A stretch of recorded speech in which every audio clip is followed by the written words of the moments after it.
रामायण की कहानी में एक ऐसा मोड़ आता है जो पूरे महाकाव्य की दिशा ही बदल देता है। और वो है सीता हरण का प्रसंग।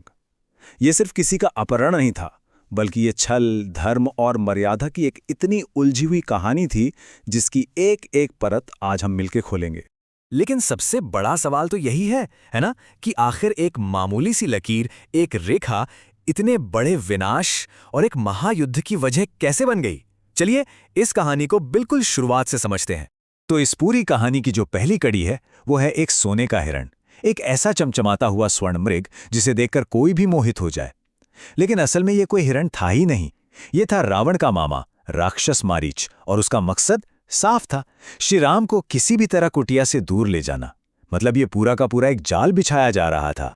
और जैसे ही श्री राम का बाण मारीच को लगता है, वो मरते मरते अपनी माया का आखिरी खेल खेलता है।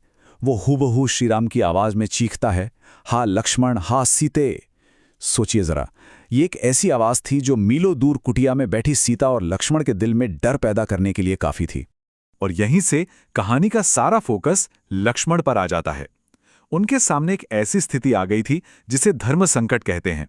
एक तरफ भाई की देवी आज्ञा थी और दूसरी तरफ भाभी का जबरदस्त आग्रह। अब लक्ष्मण दो पाटों के बीच में फंस गए थे। एक तरफ श्री राम जाते जाते साफ साफ कहकर गए थे कि कुछ भी हो जाए सीता को अकेला मत छोड़ना।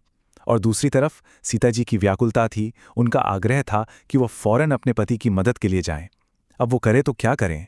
जब लक्ष्मण अपनी जगह से नहीं हिले तो सीता जी ने व्याकुलता में कुछ ऐसे कठोर शब्द कह दिए जो सीधे लक्ष्मण के दिल में तीर की तरह चुभ गए। उन्होंने लक्ष्मण की नीयत पर ही सवाल उठा दिया। और बस यही वो पल था जब लक्ष्मण को अपनी सूझबूझ के खिलाफ जाकर एक फैसला लेना पड़ा। बहुत भारी मन से लक्ष्मण जाने के लिए तैयार तो हो गए, लेकिन जाने से ठीक पहले उन्होंने सीता जी की सुरक्षा के लिए एक आखिरी उपाय किया। उन्होंने अपने बाण से जमीन पर एक रेखा खींची। और ये कोई आम रेखा नहीं थी। ये जो लक्ष्मण रेखा थी, ये असल में मंत्रों की शक्ति से बनी एक अदृश्य दीवार थी, एक डिवाइन प्रोटेक्शन शील्ड। ये इतनी शक्तिशाली थी कि अगर कोई भी बुरी नीयत वाला इसे पार करने की जरा सी भी कोशिश करता तो वो वहीं जल के राख हो जाता। और जाने से पहले लक्ष्मण ने हाथ जोड़कर अपनी अंतिम और सबसे जरूरी चेतावनी दी। उन्होंने सीताजी से विनती की कि माता, चाहे जो हो जाए, जब तक भैया लौटकर नहीं आते, आप किसी भी हाल में इस रेखा से बाहर कदम मत रखिएगा। और जैसे ही लक्ष्मण नजरों से ओझल हुए, सीन में एंट्री होती है रावण की। लेकिन अपने असली रूप में नहीं, बिल्कुल नहीं। वो आता है एक साधु के वेश में, एक भिक्षुक बनकर। वो जानता था कि इस रूप में वो आसानी से किसी का भी विश्वास जीत सकता है। मतलब वो आया तो अतिथि बनकर था, पर उसके इरादे किसी शत्रु से भी ज्यादा भयानक थे। यहां पर रावण ने हमारे ही एक सबसे पवित्र सिद्धांत को अपने हथियार की तरह इस्तेमाल किया। अतिथि देवो भव, यानी घर आया मेहमान भगवान का रूप होता है और उसका अपमान कभी नहीं किया जा सकता। रावण ने इसी बात का फायदा उठाया। जब सीता जी ने रेखा के अंदर से ही भिक्षा देने की पेशकश की तो रावण ने अपनी मनोवैज्ञानिक चाल चली। वो नाराज होने का नाटक करने लगा, अपमानित महसूस करने का नाटक करने लगा और सीता पर एक साधु का तिरस्कार करने का आरोप लगा दिया। ये सीधा सीधा इमोशनल ब्लैकमेल था। तो अब यहां हमें भी एक पल रुककर सोचना होगा, क्या सीता जी के सामने भी एक धर्म संकट नहीं खड़ा हो गया था? एक तरफ लक्ष्मण को दिया हुआ वचन था, अपनी सुरक्षा की बात थी, और दूसरी तरफ एक अतिथि को, एक साधु को भूखा लौटाने का अधर्म था। ये वाकई एक बहुत ही मुश्किल चुनाव था।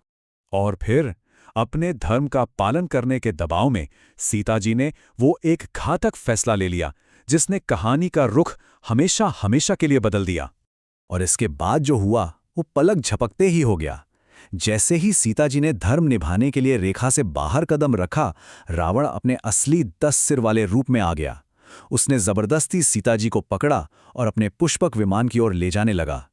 रास्ते में गिद्धों के राजा जटायु ने उन्हें बचाने की एक बहुत बहादुर कोशिश की, लेकिन रावण ने उनके पंख काट दिए।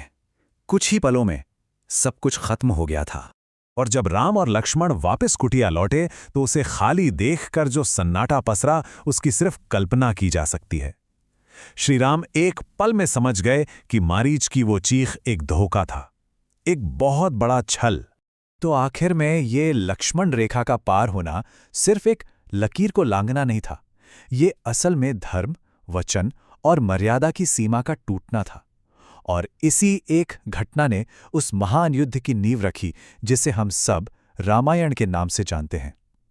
ये हमें सिखाता है कि कैसे कभी-कभी एक छोटा सा फैसला भी इतिहास की धारा को मोड़ सकता है।